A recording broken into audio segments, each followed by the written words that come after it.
My dearest friend, John, I wish you would write me a letter half as long as I write you. I miss you terribly and crave your company. I hope all is well and that you are being received well by your colleagues at the Continental Congress. I hope they appreciate your genius mind and take note of your opinions. The colonies must move forward, and I am pleased that you are taking a part in the discussions for our future. I am filled with anxiety sometimes when I think of the crossroads that our country faces. I long to hear that you have declared an independency, for we mustn't continue this pattern of oppression by the British. It is impossible for us to look backward and continue to hope for peace and prosperity. It is a daunting feat to try to declare independence and challenge the largest, most powerful empire in the world, but it needs to be done.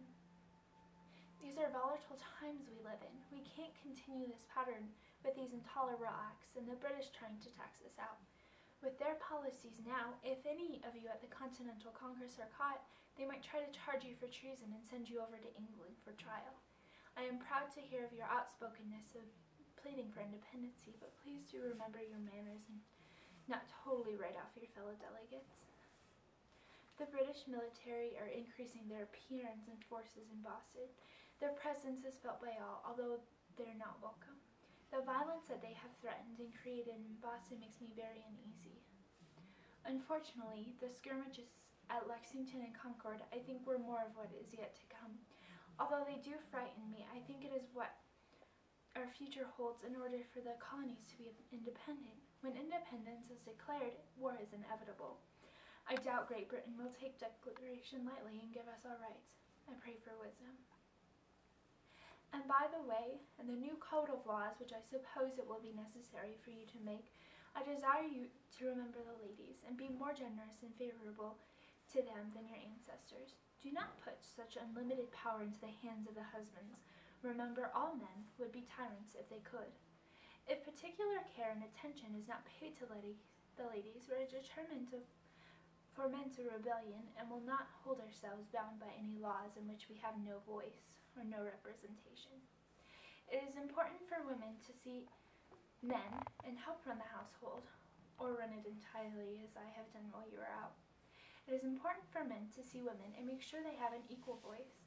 At such time as this, where independence is looming and we don't know what the future holds for these colonies, if the ladies are remembered, the potential for success is greater. I guarantee many more women than I will be found at the rare spot where I am, attempting to run a household by themselves, and doing so quite well, as I might add, if independence is declared and war would break out.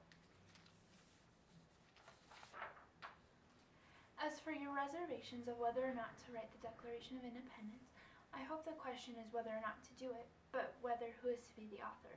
I believe you more than capable, but if you believe Thomas Jefferson to be more eloquent, then he should write it, and have the committee finalize it. Jefferson is our dear friend, but an aristocrat from Virginia and owns slaves. Neither of these things are we. Unlike your reservations, I think this declaration will be remembered, unlike the others. I missed you terribly, and so do Nabby, John Quincy, Charles, and Thomas. Your ever faithful friend, Abigail Adams.